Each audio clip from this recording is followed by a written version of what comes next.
Welcome to the OC Politics Show, keeping politics bipartisan, local, and on the level.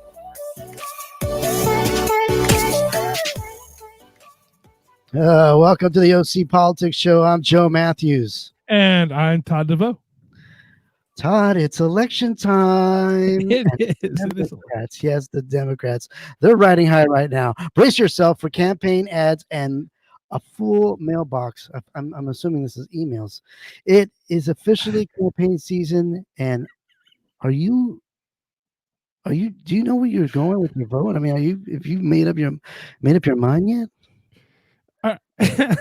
Are you saying that you're assuming that's email because of the whole email or the post office box controversy that's going on? All the controversy is going on. Anything to do with the mailbox is controversial. Oh my gosh. Speaking of controversial, political whip around. The controversial former Irvine mayor, Larry Argand, is running for city council again.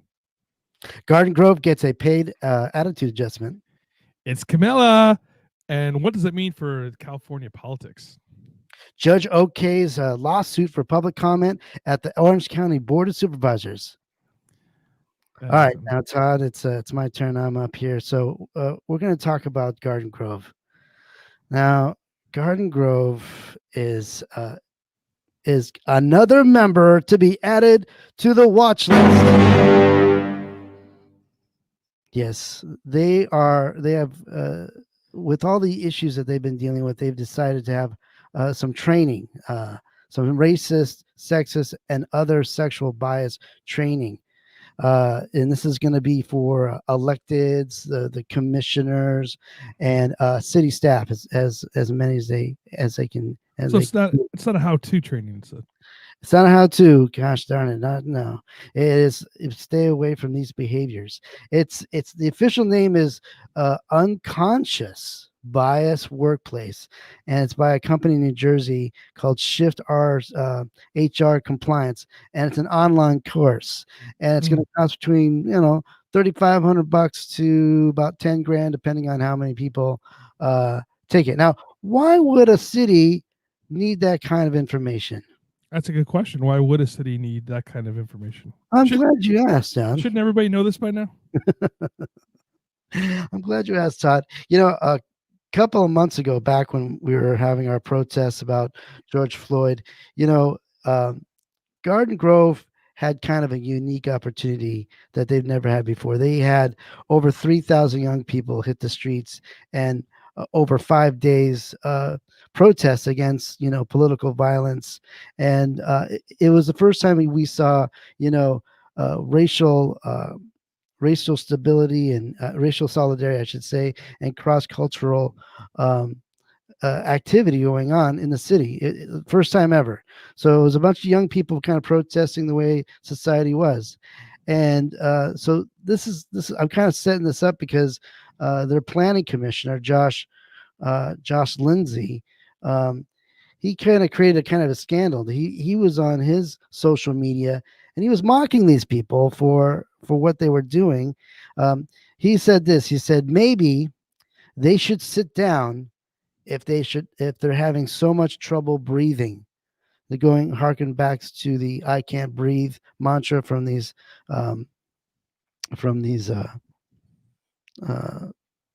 protests, right?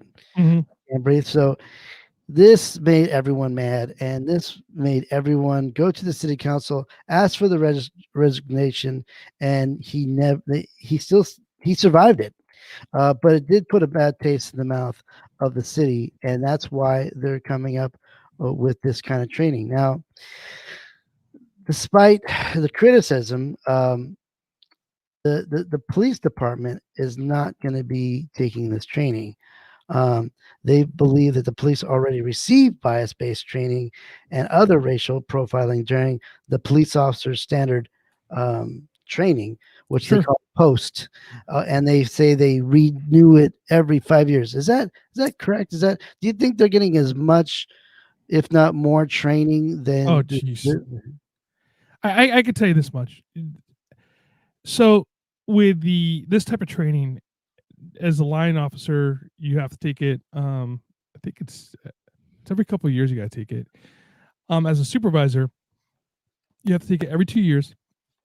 It's the same training. Like I could actually like probably teach the class sleeping because I've taken it so many times over the years. It's the same thing. Now, here's the crazy part about it.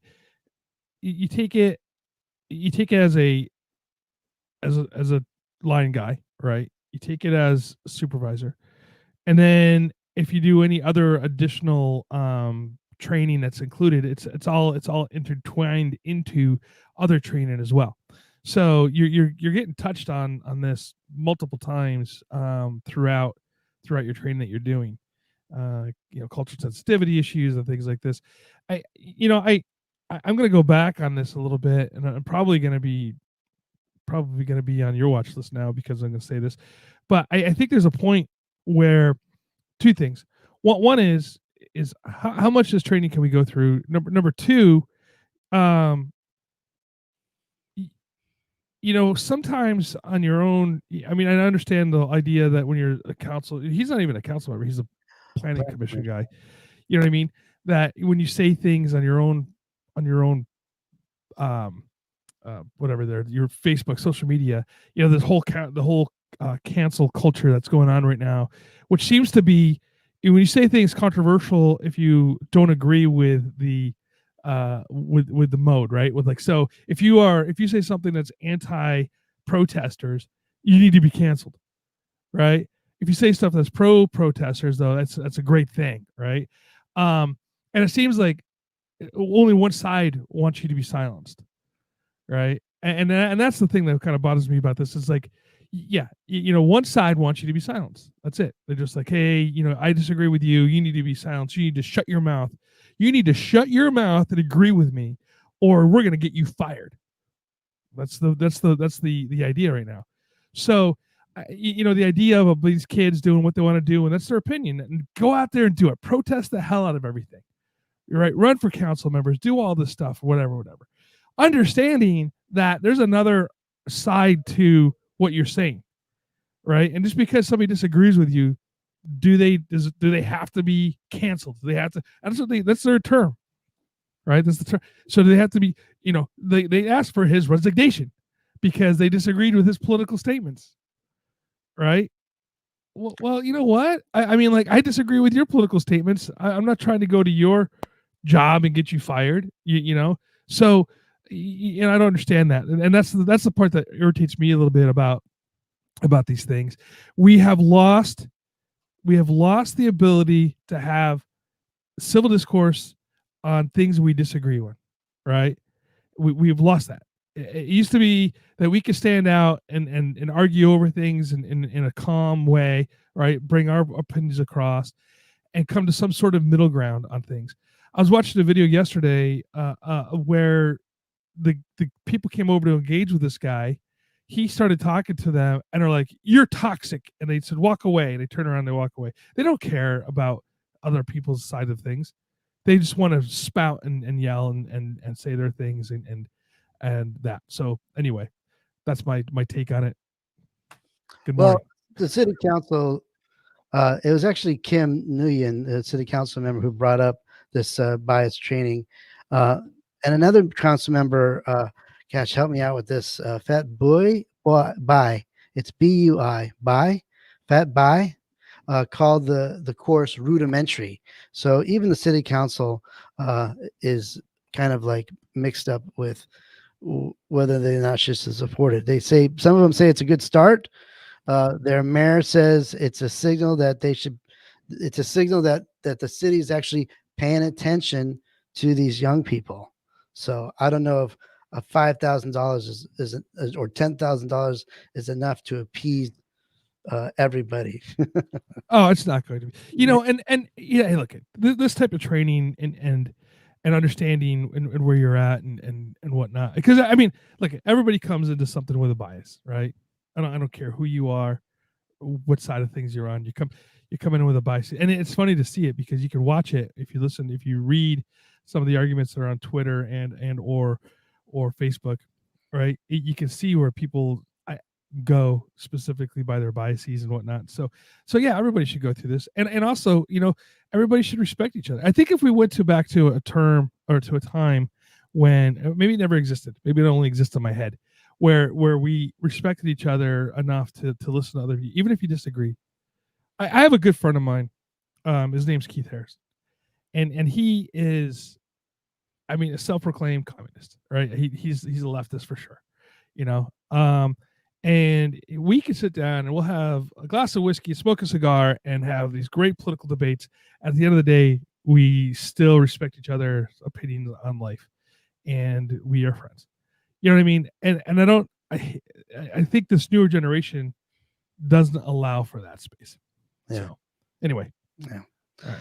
Well, they're on the watch list for another reason. Another member of their planning commissioner has been arrested for suspicion of grand theft auto and fraud.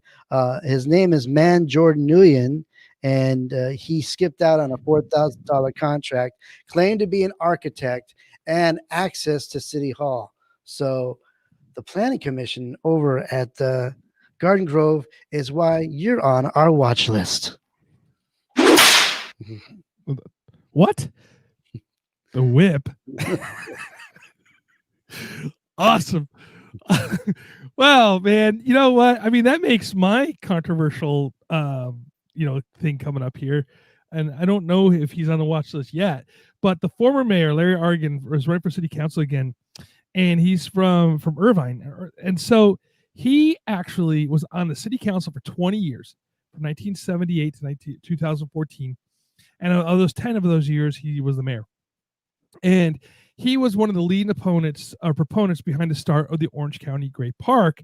But many have blamed his decisions and leading to the skyrocketing costs of the park, as well as the public cost estimates that were far lower than the actual project cost ended up. So he's the guy responsible for the big orange ball balloon at the park. So part of one of the reasons why Republicans took control of the city council in 2012 was a call for fiscal oversight of the measures of the park. So this park is actually, it's been a thorn in the city's side for a long time. I don't know if you guys remember when the Marines first announced that they're going to be closing that base, that they wanted to put a regional airport down there, they being people, and that went to election, and it was like a North County versus South County battle. And I remember my brother thought it was for sure going to go through because they were building, large hotels, not large, but good sized hotels around the area and stuff like that. But obviously it got beat, and Argand was part of that team as well. So, all that kind of stuff is interesting. So he's running back. He's coming back again. Some of the weird things that he wants to do, I say weird because it's just odd outside of the size of the city. Again, Irvine, you know what? Irvine, and I'm sure people from Irvine and the city is going to get mad at me for saying this, but Irvine is like a strange city. They're a city it's a big city, or a little city with a big city attitude, maybe that's the way I should say it. And yeah, they have some interesting things going on over there. And this guy wants to have his own health department, right? He's talking about the coronavirus and whatnot, saying that the city of Irvine doesn't even have a health officer. No city in Orange County has a health officer. They use the Orange County Department of Health as their health officer. And so that's what I'm saying, a little bit strange. Now, if they want to put a health department in there, they can. They have, LA City does, Long Beach, so forth and so on. Epidemiology, it would be kind of interesting to see the city of Irvine have their own epidemiology department. So anyway, he has been endorsed by the Orange County Democratic Party, and along with some other council candidates that are running. So looks like they're running as a block. So there are only 2 seats open for this election. And so that's kind of where it's at. And Democrats right now have a 15-point advantage over Republicans, according to the county registrar's data. So that's it. So we are bringing in old politicians back again. And it's like one of those, the saying, like old politicians, never die. They just go reinvent themselves. And it sounds like that's what we got going on here. What do you think, Joseph? I think there's a lot of young people out there that could do a better job with fresher and newer ideas. Not to say anything about this guy who's done in his time, but he needs to recognize too that he is maybe out of touch a little bit. So Maybe, maybe, you know. yeah. So I mean, like it sounds like the Great Park is going to be back on the talking blocks as far as the controversy of the Great Park and what's it mean, and you know, I mean, Irvine is taking the brunt of it's their park, right? And so it's not an Orange County regional park, where with regional, as we know, and again, going back to as a parks commissioner, the difference between a regional park and a city park obviously is who's paying for it. And there might be some parks that could have like we had when I was in LA, where we had some that were a combination of a regional park and a city park, where there was some dual paying for that and some funding and things like this. But Irvine is taking the 100% toll, as far as I know, from everything I've read. So I could be wrong. If I'm wrong, please correct me. On paying for that park and all the facilities and whatnot. So this, It looks good. I mean, they really it probably haven't gotten to the point where they want to be, but they've made improvements in athletic fields and the hangar. There's been a lot of beautiful things that they put into that park so far. And I've written that at Orange Ball. I love the Orange Ball. well, and you know, Joe, you have to thank the taxpayers of the city of Irvine for those facilities. Thank you, because taxpayers. because you are utilizing those facilities without having to pay the tax on this. So thank you, Irvine. Thank you, citizens. I hate that. Thank you, residents of the city of Irvine, for helping pay for our entertainment in Orange County. So, Todd, let me ask you a question. Sure. Have you, in your years of civic engagement, done a public comment at a public meeting? I have done public comment, and I have been the chair of the commission when people were standing in line out the door to have public comment on something that we were talking about. I have an expert in the room.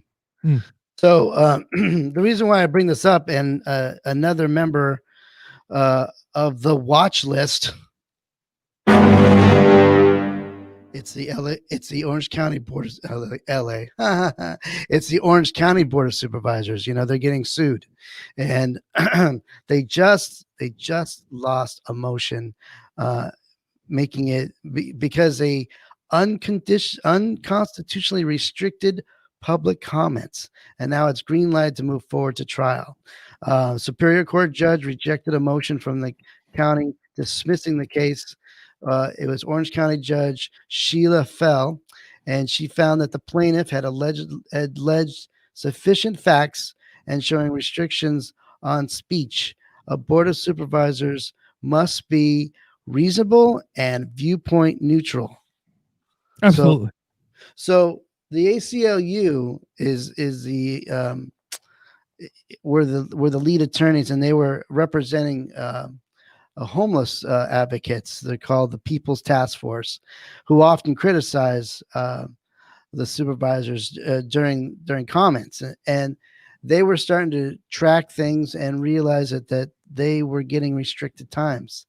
On their first on Michelle Steele's first meeting in 2007, she had let executives talk twice as long as advocates and county workers.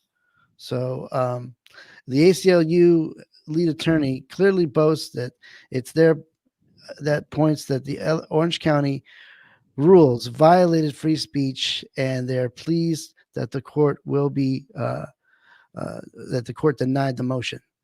So that's my little story about OC Board of Supervisors. It's going to go to trial, so we don't know what's going to happen. Well, yeah, I mean, I don't know all the details of this case, obviously, so I don't want to speak on specifics, but I could talk generally. So realistically, when you go to a board meeting, and there's different ways people run it, right? Some people actually have you write in, which I don't like. I think this is wrong, and I think this should be challenged.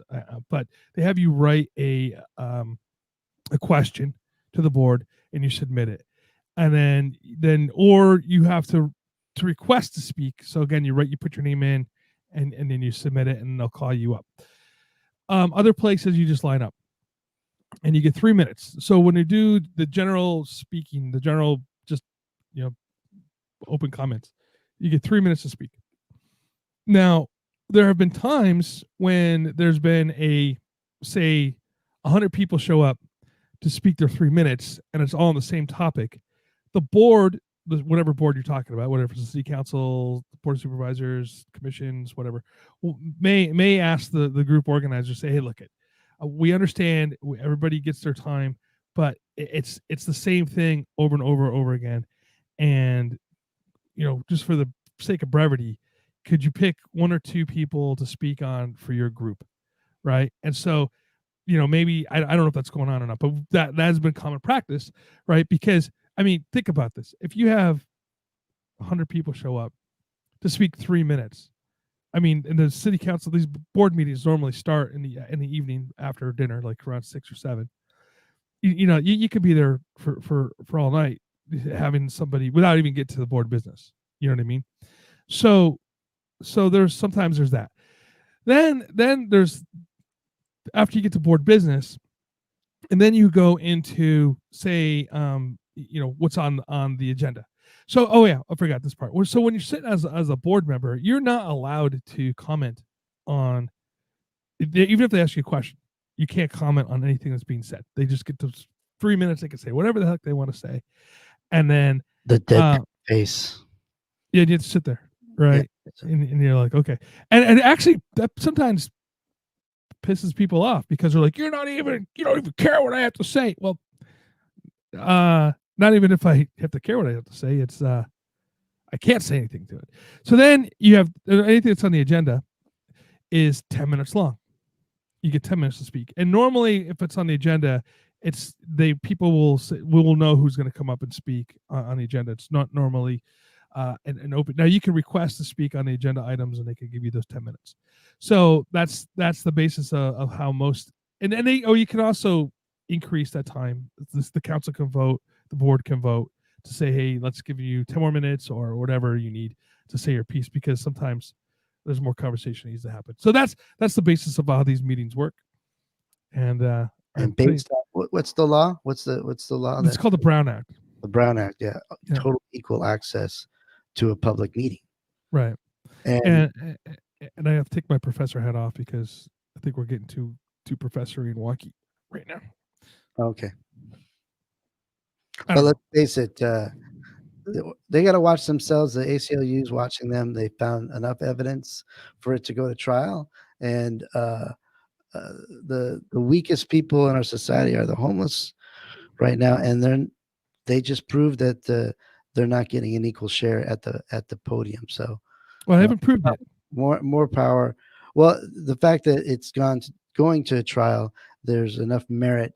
There's enough evidence to merit a trial. At least hear the case, right? Yeah. So maybe, you know what I mean, and I'm all down for holding boards more accountable. I mean, I've seen some things that happen with city councils and things like this that you know for sure are violations of the Brown Act, and it's a very detailed talk about classes. As a member of the commission, you have to take every 2 years you have to take the Brown Act class through legal, and it's a painful class. It's very, very, very painful, but useful. Oh, it's my turn. So, Todd, what else do you have to talk about? It's Camilla, and what does it mean for California politics? It's kind of funny is I think that's an interesting choice as far as our esteemed senator, if you will, freshman senator from California. California is not a state, so just kind of go back a little bit. So a lot of times when you're choosing, California is a state. Let me rephrase that. When a vice president is choosing, when a president is choosing a vice president, presidential candidate is choosing a vice presidential candidate, it's normally to bolster them up in a position. So, for instance, if you think about when JFK chose LBJ to run, they needed Texas, right? He was a Yankee from the Northeast. They wanted some of the Southern Democrats to come in and support JFK. So bringing Lyndon B. Johnson onto the ticket was an enhancement, right? California is a dark blue state. I mean, and it's they're not gonna, unless something weird happens. I don't think there's any chance of Trump winning California. So bringing in Miss Harris to be the vice presidential candidate doesn't have that political capital that you get with it. So why is the choice here? Well, Go ahead. I would think maybe it's not advantageous from California, but on a nationwide level, she's campaigned already for president, and she did go up there as a senator with those Kavanaugh hearings, and she has national political capital that people are going to go, man, that girl kicks ass. I want her. Well, again, most people don't know who she is outside of the state of California, right? And or people who are in the politics, right? If you take like the average Joe, not the atypical Joe, but the typical Joe on the street, right? And ask them, hey, who? Say, I don't know, in Wisconsin, right? The likelihood of them knowing who she is and what her stance is on things is very low. They might know her name now because it's been all over the news, but as far as like who she is, what she is.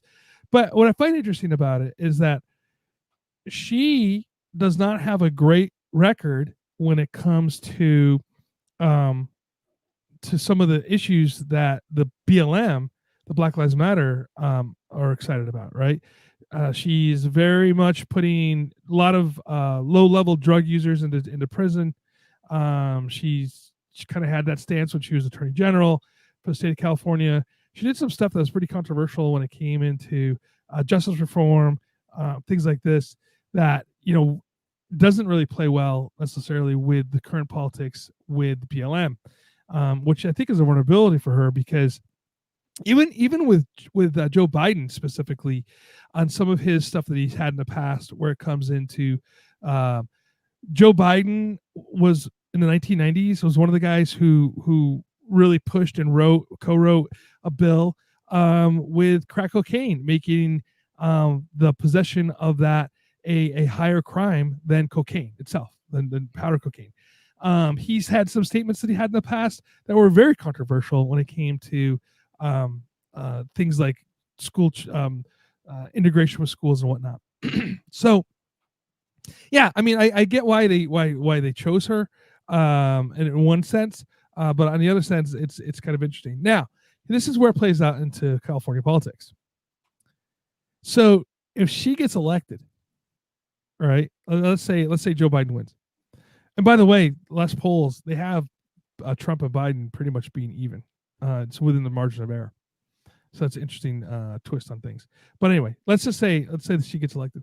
That makes Gavin Newsom is now going to be the kingmaker of choosing the next senator from California.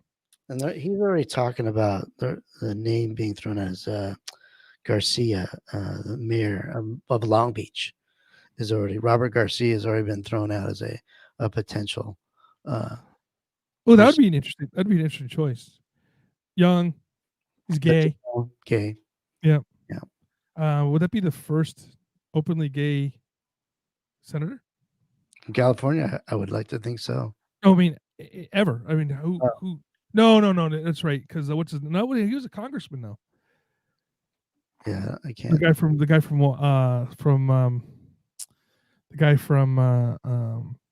what was his name? I forget his name. The guy from Massachusetts. Oh, yeah. Yeah, it's going to be interesting who he does choose. And now, interesting enough, the gay Republican senator that we know about wasn't openly gay, but he's the one that was got arrested for trying to pick up a prostitute in the airport. Remember him? Oh yeah. And you know what's sad about Robert Garcia? Both parents has died from COVID. Both of them. What? Really? I didn't hear that. Yeah. Yeah. The stepdad, I'd say. Dad, I mean, mom and stepdad, but still parents nonetheless. Yeah, Wow. right. No, that's Wow. terrible. She was a nurse working in a hospital. She got it and then she brought it home and then boom. So, yeah. So anyway, that's the story with Camilla. I just find it's an interesting choice. Who would you have chosen? I mean, he was going to choose a woman. It was going to be a woman of color. Well, not necessarily true, but Susan Rice was another one. You know, I don't know. I mean, it's a good question. I think that when he puts himself into that hole to show, you know what I mean? Like, this is who I'm going to choose. I'm going to choose this. I would like to say, look to the person who's the most qualified for the position. That if he died here, and this is the conspiracy theory on this one, but like if you die in office, you want the person coming behind, to pick you to be able to be president, which is interesting because like I remember when they had Sarah Palin running for vice president, right? And the left just chewed her up. I mean, and so again, it wasn't the fact that she was a woman, right? I mean, that checked that box, but they didn't care. The fact that she's conservative, they chewed her up. So obviously, we've had women on. This is not anything groundbreaking as far as having a women vice presidential candidate, right? And this is what, our fourth vice presidential candidate, right? Mm-hmm. So, okay, cool, awesome. All right, now let's find somebody who's qualified. I'm not saying that she's not. I'm just saying that's who you need to choose. I mean, I don't know if Susan Rice would be qualified or not. I don't. I mean, her bona fides. What outside of being natural, some doing some spy stuff. What does she have to offer? To offer what? I mean, look, what does she run? What has she done? I mean, you got to remember that the president's as much as people love the fact that the president, like, I mean, you take a look at our current administration right now. People hate him for various different reasons. You're going to have the 50% of the country hating Biden if he wins. You know what I mean, for various different reasons. So we're very polarized. We need to find somebody as a president that can actually bring the country back together. And I don't know if we're ever going to find that person again. I mean, Ronald Reagan as was one of these guys who was able to bring the country together. You get a guy like Eisenhower, for instance, could bring the country together. You get a guy like John F. Kennedy who was able to bring the country together. There's Kanye West too. Kanye West, I don't think can bring the country together. But he's a political candidate. It's scary. That's a whole nother show. Well, yeah, that's a whole other show. But anyway, we're diverging a little bit, and we're getting a little kind of again wonky and things. But that's who I would choose. I would choose the question is, I would choose the person. I would not put a litmus test out there. I'd find a person who I think could do the job as president. If I was the VP, if I was the president running, or the guy running for president, I'd find somebody who could take the mantle and run. And obviously, if I die when I'm in office, there's going to be a lot of crap going on.